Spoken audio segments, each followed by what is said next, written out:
西藏平均海拔4300米以上，作为青藏高原的一部分，便利性自然不比平原。那么，生活在这里的人为啥都乐乐呵呵呢？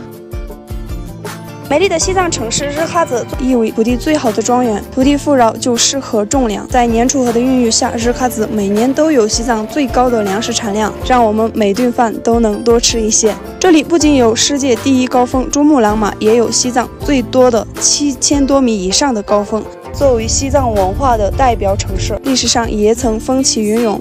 比如由88创造的萨迦时代，以及新夏巴、彭措南姐等等，都是藏文化里浓墨重彩的一笔。而边境小城亚东、吉隆从古就是西藏的通商要地。不过这些今天都不细讲，同样是历史文化名城。来说说我的家乡江孜。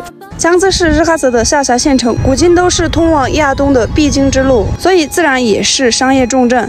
由于江孜距离亚东很近，对于卓玛来说，如果未来想去亚东养老，会很方便的。前段时间在亚东待了几天，就回到了江孜。由于清朝末期时，这里发生了荡气回肠的抗英斗争，因此江孜也被称为英雄城市。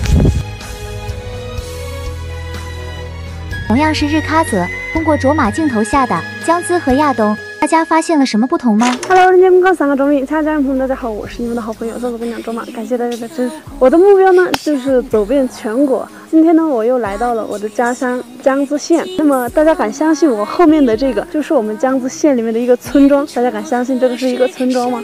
西藏的城市已经足够好，娱乐性、便利性，生活无可挑剔。那么西藏的乡村呢？日喀则市江孜县往东走5.5公里，到达粘堆乡就能看到索盖村。这个村庄交通便利，门靠国道349，去往卡卓拉冰川、羊卓雍措以及拉萨的必经之路，可谓是占尽天时，地利人和。处在如此好的地理位置下，这个村庄一定很不错。是的，确实如此，但是在几年前可不是这样。我们家乡的农村呢，现在就越来越好了。大家看这个环境。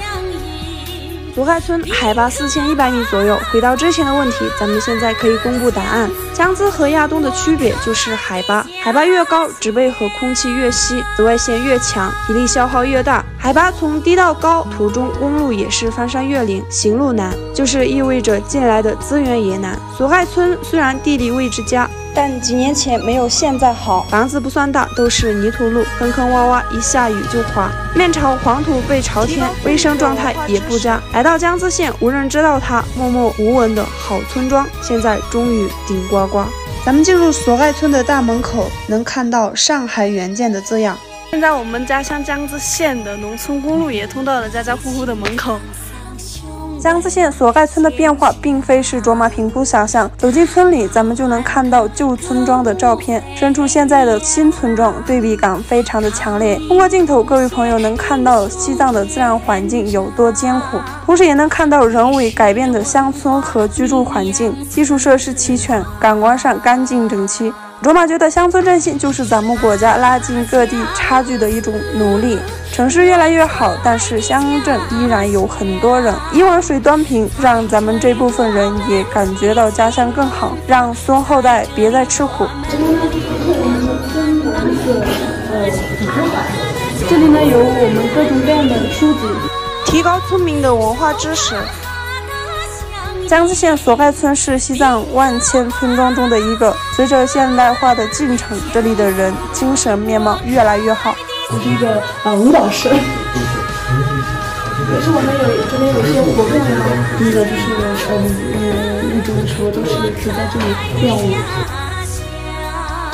回到最开始的问题，现在西藏生活方式更丰富了，所以咱们都乐乐呵呵。在祖国的大家庭怀抱下，家乡的变化不是个体努力的结果，全国各大省市对西藏的投入，全国各族朋友和咱们团结一致，辛勤劳动，建造了一个现代化的振兴之乡。日喀则江孜县和亚东县不同，那整个西藏市县和村都有不同。到了现在，各村发展参差不齐，但都在缩小差距。坚守在高原的人们都在为更好的生活奋斗。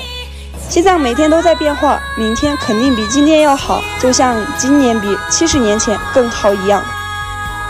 当然，仅仅改变环境是不够的。江孜县农村的朋友们，收入从哪里来呢？下期视频带大家看看属于咱们日喀则的千年传承。 위로 가세요. 다 들을.现在上几年级？2年级。蓝蓝的天上白云朵朵，美丽河水放轻波。